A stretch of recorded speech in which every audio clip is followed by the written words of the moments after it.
I'm Vinnie Politan. The subject of my investigation is a case, an alleged murder plot filled with sex, deception, BDSM, and extreme violence. A plan so twisted, you might wonder how anyone could even think it up. And the target, the mother of your own 4-year-old child. Here's the story. In Herndon, Virginia, a shadowed conspiracy lurks behind a manicured suburban facade. Brendan Banfield, a former IRS criminal investigator, is accused of orchestrating a chilling double murder of a man named Joseph Ryan and his own wife, Christine Banfield. Prosecutors allege he lured Joseph Ryan to his home early in the morning to make him appear as an intruder, coming to kill Christine with a knife. Banfield allegedly shot Ryan and then stabbed his wife with help from his lover, the family au pair, Juliana Magalhaes. Juliana was the first to be arrested and charged in the case, but she then admitted her guilt and will be the star witness in the case against the husband, Brendan Banfield, who claims his innocence. What is the truth? Who killed who? And why did they do it? That will be up to a Virginia jury to decide. This trial getting closer and closer will happen this fall. So a big part of the case involves this luring. There are two victims. There's Brendan Banfield's wife, Christine, the mother of his 4-year-old, and this stranger who really has no connection to anyone until he sort of does. Joseph Ryan is his name. And the backstory here is that Brendan Banfield and his au pair are going online, creating this profile on a fetish website, trying to find a man who they can lure over to the house and to get involved in some kinky fetish knife play. Now, I want you to take a look at this, because this is from a police interview obtained by NBC4 in Washington, D.C. of the au pair, talking about what they told or communicated to this stranger, Joseph Ryan, about what he would encounter and what would happen the morning that he was lured to the house and came over to the Banfield home. We told other people before that it was kind of part of the game where the person gets in the bedroom and then I may act like scared, like try to run or try to scream, but like, or if the person starts doing something, she would just get kind of freaked out and try to resist, but it was like part of the game. So are you following this? So this man, Joseph Ryan, is communicating with, he believes, Christine Banfield, and they're setting up this role play fantasy thing where he's going to sneak into the house in the morning. And, oh yeah, I'll be asleep, but I might be scared, I might resist, I might scream, I might run, but that's all part of it. That's all part of this game that we're going to play. So the allegation is that that's what they did to get this guy over to the house and to make him engage with Christine Banfield, to lure him over. I'm wondering about this fantasy, and it brings me to the first question in our investigation. This game that is described, is this a typical fetish fantasy? You know, to have someone sneak into your house and pretend to be a stranger and pretend to chase and attack you, and you scream, I scream, you know, it's like all part of the so-called game. We need some help on this, obviously. Here to help answer that question is educator and host of the podcast, Erotic Awakening. Dawn Williams is with us, as well as private investigator Lauren Bellucci. Thank you both for being here. Dawn, I'll begin with you. This description given to Joseph Ryan, right? To sneak over in the morning, bring a knife, bring some zip ties. Don't worry, I might be sleeping or I might resist. I'm gonna scream, I'm gonna run. Just, you know, play along. It's all part of the game. Is this typical? I don't know about typical. I mean, some people have fantasies about just about everything, but typical, no, because most of us in the fetish world, we're taught consent. We're taught vet your people, make sure they're safe people to begin with. So yes, it can be a fantasy. The way it was put together, not typical at all. We have safer ways of living out our fantasies than this. Now, here's something from the Washington Post I want to put up.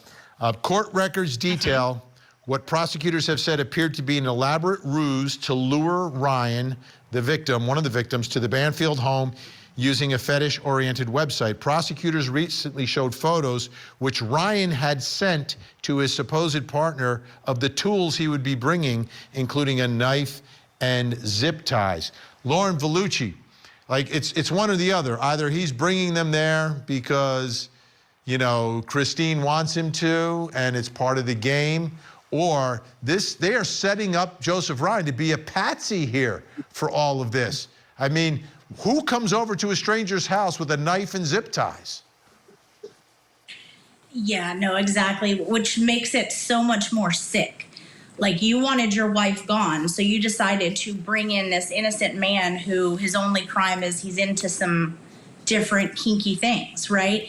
And then you want him there in an attempt to keep yourselves from getting caught for this murder. It's sickening. This man was completely innocent, as was his wife, and they set him up to be the patsy, exactly like you said. A patsy for all this. Now, Dawn, I want to play this as well because the au pair also talked to investigators about how they chose Joseph Ryan and what attracted them to choose him as the subject of all this. Somebody that sounded like violent and was kind of playing the way he wanted the person to play. And again, that's from NBC4 in Washington, D.C. So explain to us how it would work and how you would meet someone or vet someone or have an idea that someone might be into this type of role-playing, Dawn. How does that conversation go? Well, if you went onto one of the groups on the platform, and FetLife is just a platform, it could have been anywhere else, and you would literally put out a question and say, hey, who wants to help me out with this? Who wants to do it, right? But most people wouldn't do it this way. I'm just saying there's safer ways of living out these fantasies. But all you would have to do is put a call out. And then if you're looking for someone that has no experience in the communities where we're taught safety, that's what you're looking for. And they exist. And but he probably thought he was safe. Sure, there was, and Lauren, there just wasn't one communication here. There was a lot of back and forth, including, we believe, some voicemail messages from the au pair. So my guess is that's part of the ruse to make him feel more comfortable about this in the conversations, and that'll be important evidence, Lauren. Very important, and I find it interesting that they chose knife play and cutting and things like that because, like Dawn was saying, there's a fetish out there for anyone who might want one. So I think it was interesting, especially because Brendan was said to have actually stabbed the wife. So they could have picked other forms of fetishes, but to do this in such a manner, I think that's very telling about what they thought of her and how much they basically, the passion was there. We know passion is basically with a lot of stabbing, it becomes passion. So I think it's interesting that was a form that they chose as well. Dawn, the other thing that strikes me about this rendezvous is it was set up, you know, a weekday morning. Does that strike you as unusual for this? You know, it just depends on what people's time frames are. So it could happen at any time. Most of us are weekenders. We go to events and we, you know, set things up that way with people around us. If we're going to have someone come to our house, it's usually, like I said, a friend that's been vetted, that we know is safe. So the fact that they just did a random person, that part is unusual. And I want to follow up on that, Dawn. So in more common circumstances, before someone would come to your house, you might meet them somewhere else, like in any other relationship, right? Like in any other, like you're not gonna have a first date sneak into my house on the first date, like the first time I ever meet you, just sneak. I mean, just because people have fetishes doesn't mean that there aren't like some level of norms and that don't apply across the board, right? So I have people that reach out to me almost daily that I don't know on different platforms. And I'm like, no, I have to meet you first. And then I don't hear from them again. So there are people that, those are your red flags. Those are your dangerous people. So yeah, we like to meet first. We want to know who we're being vulnerable with. And my guess is, and just a final question, Dawn, because I know you're leaving after this.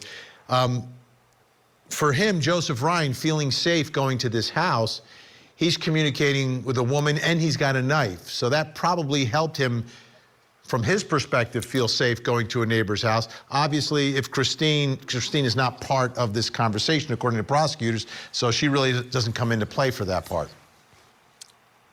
Right. So like I said when I was on here before, as a man, he has talked to her, he has heard her voice. He probably has no reason to suspect that there's anything else going on. And men feel safer than women. So he probably didn't have any experience to draw on that he was walking into a dangerous situation.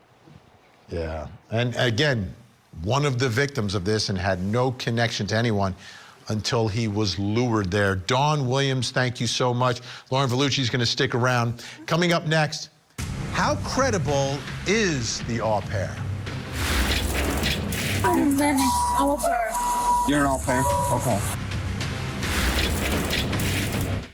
8.5 months pregnant, a young mother found brutally murdered. To lose a child, there's no words for it. Now the victim's boyfriend, a married father of 4, is charged for the murder of his alleged mistress and her unborn child. That's one of the things that struck me. He was not remorseful. From the first gavel to the final verdict, Court TV takes you inside the South Florida courtroom for this tragic death penalty case. The pregnant mistress murder trial. Live coverage weekday mornings, only on Court TV. Okay, so you live here? I'm Vinnie. I'm au pair.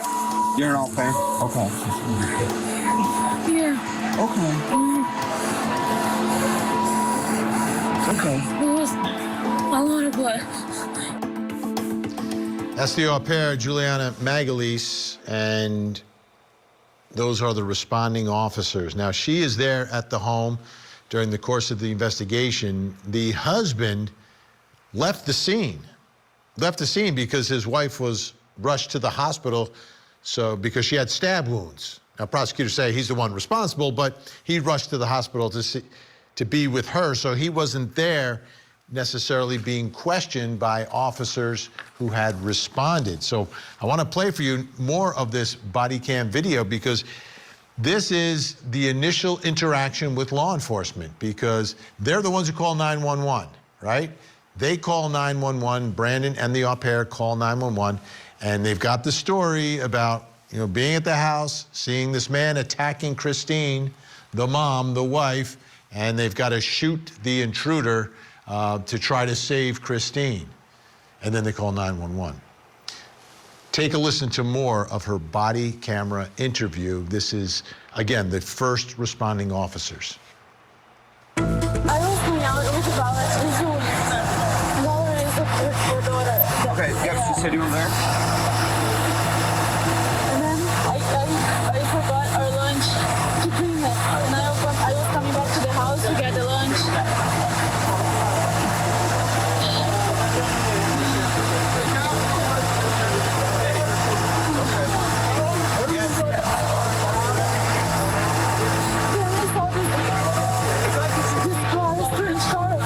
And I called her, why the car is here? And then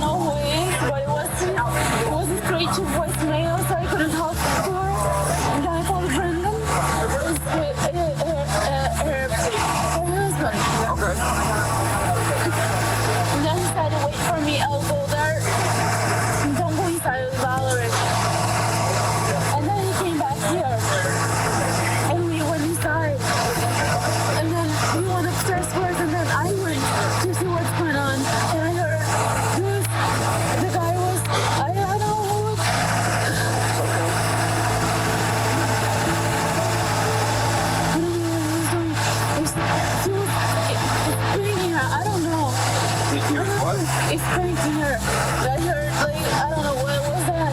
And Brendan said, police drop the knife, because he had a knife.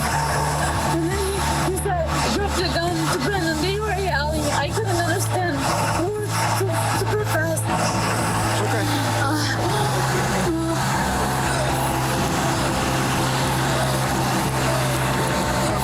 You want me to see if I can try to get you some water? Yeah. He was saying, drop the knife or the gun? the gun. And Brendan said, no, police, don't drop the knife. And then he was saying, I'm gonna kill her, I'm gonna kill her. And I don't know, he started stabbing her. I think Brendan shot him, and he asked me how to shot him too, because Very specific story, right? It's a very specific story. It's a much different story than she's telling now. Because after that, there's an investigation and she's the first one arrested and the only one arrested.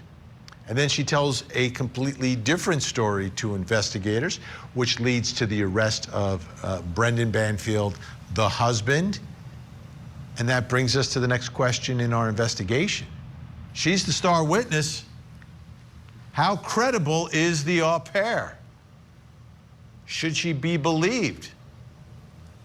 Here to help with our investigation, retired police detective, forensic educator, and body language expert, Dr. Mike McCutcheon. And still with us, private investigator Lauren Vellucci. All right, Dr. Mike McCutcheon, how are you going to evaluate her credibility? Because there are many people get charged with things that will change their stories, but you've got to, you got to believe them if you want to give them the deal. So how would you judge her credibility, and how credible do you think this au pair is?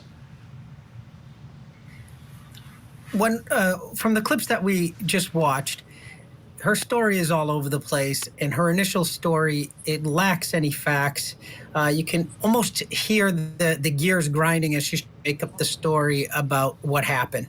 When we see her later on in interviews, after she says, okay, I'm going to testify for the prosecution, she has an entirely different manner and she's able to speak. Here, she's trying to do these behaviors where she's trying to take some space to come up with what, as I always say, liars try to convince, truth tellers convey. She's not just conveying what happened in this moment. She's spending a long time telling you if she came back, and then there was a car, and then like if there was a car in my driveway, I wouldn't call everybody at home like, geez, there's a car in the driveway. Like I wouldn't think something's going on. She's trying to set that up. So the initial statement, I think, is not credible at all. You can see that she's really having a hard time trying to put together the facts of the case to try to convince the police that this was just something that she walked in on for sure. Lauren, let's take a look at this from the Washington Post, because she did get a deal. And here's what we believe the deal is. Juliana Magalhaes, 24, who had been charged with second-degree murder in the case, which drew international attention, pleaded guilty to a manslaughter charge. In exchange for her cooperation, prosecutors agreed to recommend that she be released on time served after the trial of her employer. At this point, she has a sentencing scheduled for March, but the trial of her employer is coming up. Lauren, does that make you think twice about the news story? Or was the first story so ridiculous that you find that the news story has some level of credibility to it? First of all, I'm irritated that they would give her a deal. This is someone who is heartless, in my opinion. I was a nanny for many years. So the fact that she took this 4.5-year-old little girl and basically had no regard for, or thought twice about killing her mother, and then heaven forbid, the plan goes south, and then she loses her father too. So she is a very selfish individual to be able to have done this. And so everything that she says is self-serving. So I wouldn't believe a word that comes out of this lady's mouth. Dr. Mike McCutcheon, what are your thoughts about the deal? I mean, this is a deal of a lifetime, because once she testifies, and The trial is concluded. The deal is prosecutors recommend that she can leave and perhaps head back to Brazil. I find the deal unbelievable. Like you said, it's a deal of a lifetime for sure. To me, what that says is that the case is quite diluted and they really need her in order to get the conviction of whom they seem to think is the mastermind of this particular case. Could, and now I'm speculating, but could they have offered her 5 years or something, at least more of a penalty, just time served? I could speculate that I think that's the case, but for a deal that is that rich and good, clearly they really need her in order for this case to move forward. Otherwise, they'd have a little more leverage to be able to use against her, and I don't think they don't have it. Yeah, and the jury will know about that deal when she testifies. All right, Dr. Mike McCutcheon, stick it around. Lauren Vellucci, thank you so much. Great to see you. Up next, what was the alleged murder plot?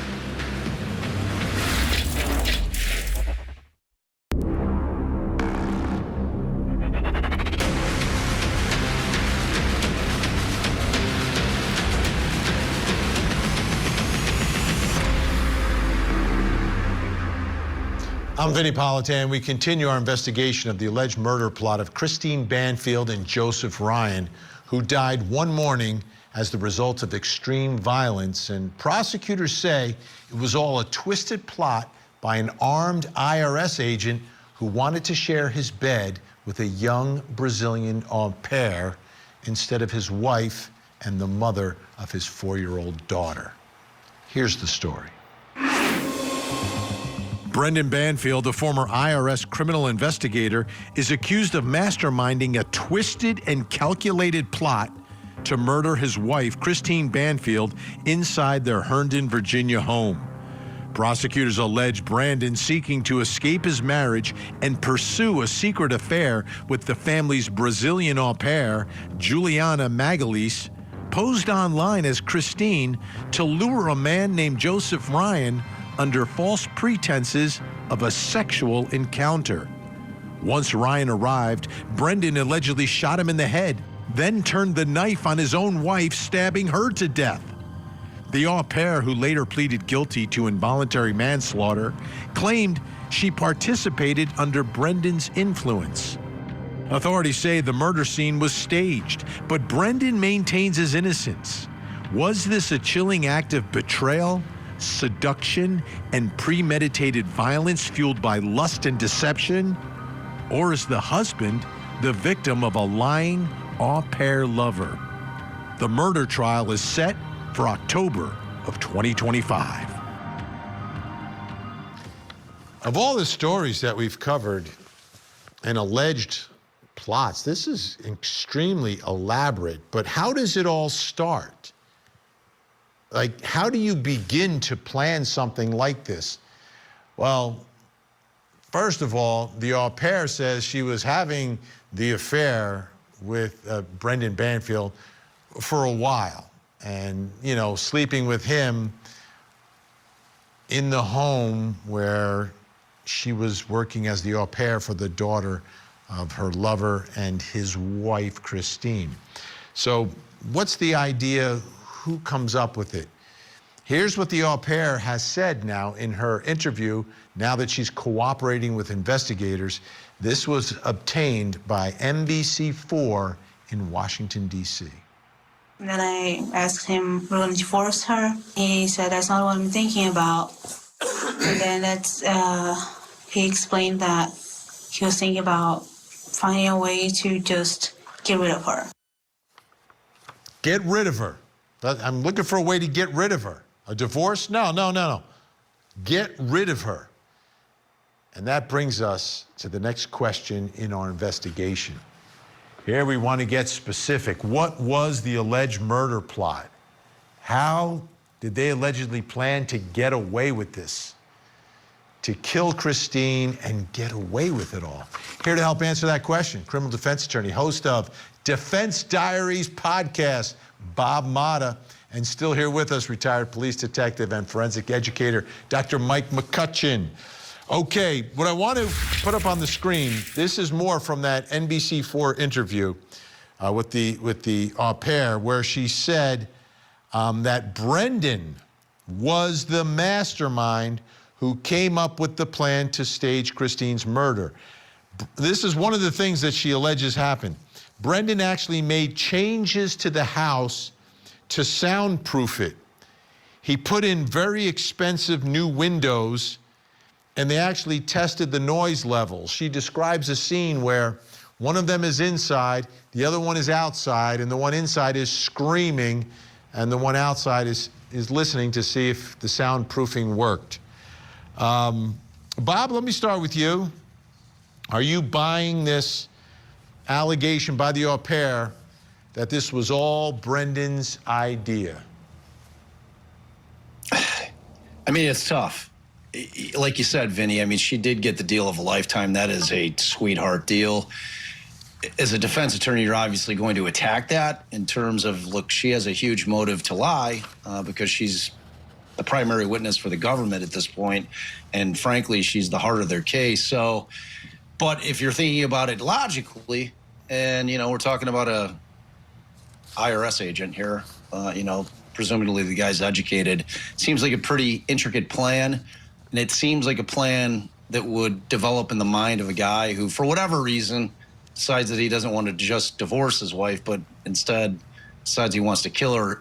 He's obviously spent a lot of time thinking about this plan, right? So, I mean, to me, it seems more likely that he is probably the mastermind, if in fact it's the way that she's claiming that it went down. You know, it doesn't seem to me that it would be something that she would have been sitting around thinking, but, you know, who knows, actually. I mean, people just think of bizarre, strange things in their extra time, and if there's Bob, let me show you motive... let me show you another image real quick. This is the au pair at the shooting range. Is that part of the training of the au pair? You take him to the local shooting range? I would think so. I'm assuming that he was with her. Yeah. Brendan took her. Was teaching her how to shoot. Yeah, I mean, it sounds like, if anything, that it was something that he, again, probably masterminded. I'm sure she didn't own a weapon, right? So I'm sure that's his weapon. And, you know, it's all part of this deal. I think probably in his mind, in a perfect world, he would have preferred that she would be the one that pulled the trigger somehow. Just in terms of him trying to be hands-off with respect to who actually pulled the trigger, right. I would think that Brendan would be like, hey, you know what? It'll look more realistic if I have you as the nanny, you know, that pulled the gun out and shot him. Also might persuade her to keep her mouth shut, because now she's in, right? She's actually squeezing the trigger. Exactly. It's not just him. But it didn't work out that way for Brendan. All right, Dr. Mike McCutcheon, I want to go through a bunch of the allegations of the murder plot here, and then I want to ask you, after you hear all this, what kind of evidence are you going to be able to get at the scene to prove this? All right, it begins. Brendan Banfield created a profile for his wife, Christine, on a social networking site, FetLife. That profile then matched with the male victim, Joseph Ryan. Joseph began messaging the person he thought was Christine, and plans formed for a meetup at the Banfield's house. We also know that Juliana Magalhaes, the au pair, pretended to be Christine in a voicemail to Joseph.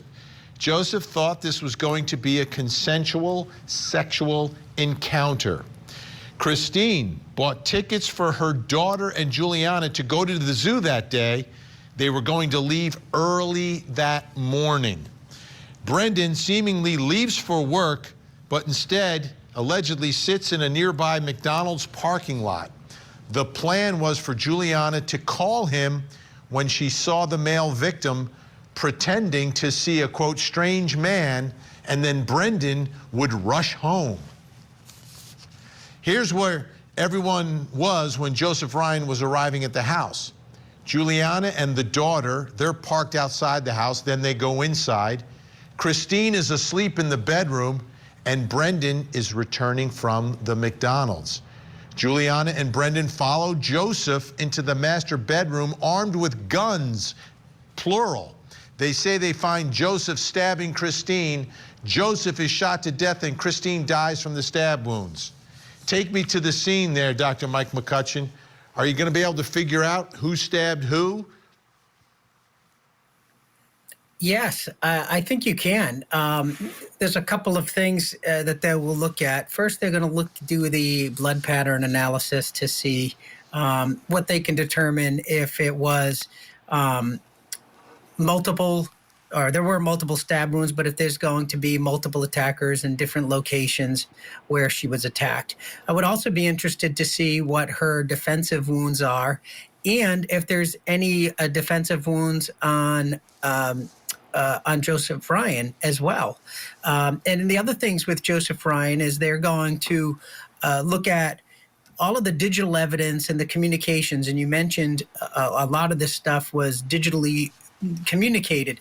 That is all going to be very easily tracked in this day and age. So they'll be able to track the exact times that these things, that the account was created, from what IP address, so to be able to say what computer it was created from. And I know that the defense, they're going to say, well, she was she was the one who created, the wife was the one who created these websites, and she invited this, and this was, they didn't know what was going on. That's going to be the defense, I'm sure. And it's very simple. You can say, well, this was created on this particular date at this particular time, and investigators are going to go and look and see, was she available to create that at that time? Maybe she does a daycare or something with her daughter at that time while that was being created. Some of those things are going to be very easily to track down, very simplistic.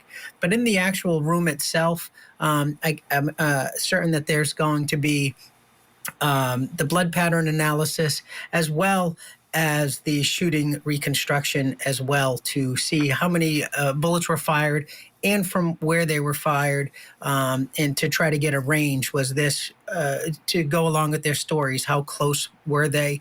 What was the damage from the bullets? Again, you find it strange that they both came in guns a-blazing. All of a sudden, this au pair is just packing heat and walking into this room. I mean, that seems a little off. And one more thing real quick. I think that she probably was supposed to go in there. I think she's telling the truth, that she was supposed to go in and see the man and then call the husband and say, oh my gosh, I'm so scared. But I think she got nervous and was like, okay, the car's here. You got to come now because I'm afraid to go in by myself. So I do think she was telling the truth, that was supposed to happen. But I don't think that it broke down a little bit. Once it was there, she needed help to go in. Bob, I have one follow-up. We have like 20 seconds left here. 0 to 10, how elaborate is that plan in your experience of cases? Was that plan that was alleged? And does it sound like it's something that a 24-year-old au pair from Brazil would come up with, or an experienced armed IRS agent? I'd put it at about a 3. It's not super elaborate, you know. I mean, the concept of the BDSM, I suppose, is somewhat novel, but you know, the other part of it is not that novel. And yeah, I would guess that it was the IRS agent, would be my guess. All right, big thanks to Dr. Mike McCutcheon. Great to see you. Bob's going to stick around. Still to come, what is Brendan Banfield's defense? The Commonwealth's Attorney's Office has secured an indictment against Brendan Banfield. My 2 best friends were just murdered.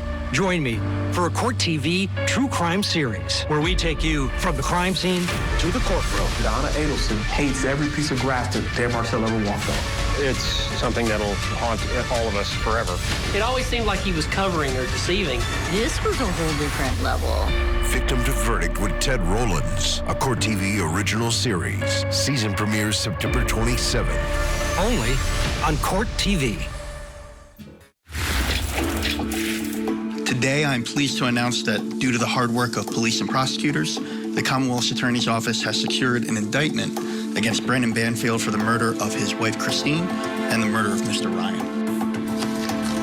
Brendan Banfield was a law enforcement agent for the IRS, an armed agent with the IRS. His job was to uphold the law. He's now finding himself on the other side, accused of the murder of his wife and a man named Joseph Ryan. Now, the allegation is that he set up this elaborate plan to lure Joseph Ryan to his house, and he, the au pair who he's having an affair with, is saying no, it was his idea to lure him there for the murder. Now, the au pair was arrested first, okay? Then she flipped, and then this happened. Brendan Banfield got arrested, got put into the back of a car. I don't know if he was expecting it. There was quite some time between the murder and his arrest, and it was a somewhat elaborate plan.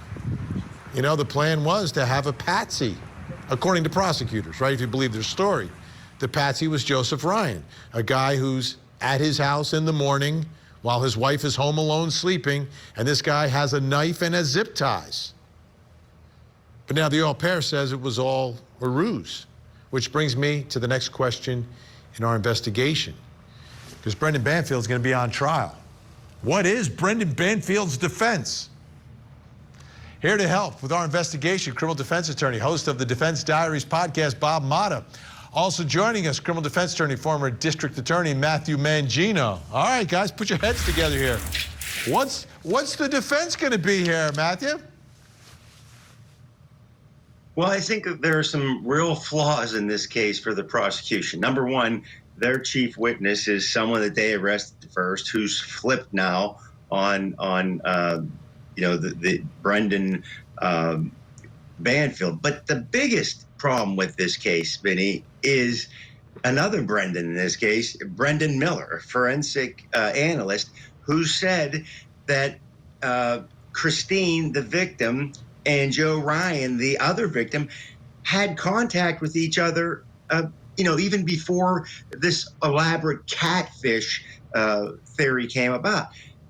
There is no catfishing if Christine and Joe Ryan had contact with each other before this elaborate plan was, so to speak, put together. So I think there are some major issues that the prosecution I got the has to get issues, across. Matt. So what does that mean? Are you telling me that Brendan Banfield and his attorney are going to come into court and say my wife was into knife play, the mother of my 4-year-old was into knife play, and was coordinating with men to come into the house at 7:30 in the morning and chase her around in some sort of a rape fantasy? Are they really going to say that to this Fairfax County jury? Well, and they're certainly not going to, if they think that's the theory, they're going to present it. Or if they think that Juliana in some way knew that this relationship existed and had some role in wanting to get Christine out of the picture and worked without Brendan Banfield knowing that this situation existed. But hey, yeah, I think he will say whatever he needs to say if he thinks there's a plausible explanation for why his wife and Joe Ryan are ultimately dead, and that he knew nothing about this scheme as it unrolled on that day in his home. All right, Bob, there's something to what Matthew's saying, obviously, right? He's not pulling it out of thin air. Take a look at this from the Washington Post. Banfield's defense attorneys took aim at the impersonation theory in court, arguing Fairfax police commanders reassigned 2 detectives who thought some evidence suggested Banfield's wife was the one sending messages to the man who died alongside her. But a summary of the case written by Detective Brendan Miller last year repeatedly describes the online conversations as between Ryan and Christine Banfield, and it states there is no indication that Christine lost control of her devices during the 6 weeks before the slaying. So do you think that's where he's going to go with the defense, that it was exactly what it looked like, and I don't know why the au pair is making up this story about me? Yeah. I mean, all right, that's what's where the you're living explanation? What's the explanation to the jury about why the 20-something-year-old Brazilian au pair has made up this story? What do you mean? She got the deal of a lifetime. Right. It's that simple. But wait, under his theory, she's not guilty of anything either. Well, under his theory, if he's going to go with the catfishing thing, that then becomes the problem of the state, not the defense. I don't have to prove anything. If I'm going to sit in there and I've got two cops who are not only, writing reports that were flying in the face of what the state's theory was, but additionally, they both got transferred off the case. So that's where I'm living. And then it becomes the problem for the state to say, okay, well, we've got conflicting theories. Yes, we understand that the lead investigator and the forensic examiner both believe that Christine was actually communicating with Joe Ryan beforehand. I mean, that's a real problem for the state. It just is. And, if I'm going to worry about this, because I don't have He to was sleeping with the au pair. You know that, right?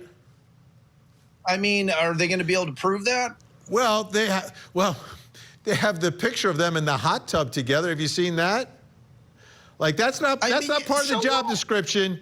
Wait, that's not in the job description. So, Vinny, anytime I hot tub with somebody, I'm sleeping with them. Is that what the deal is? Maybe she had a tough day, real tough day at work, After bags. Christine was out of the picture, all of her clothes were in the master closet next to his clothes.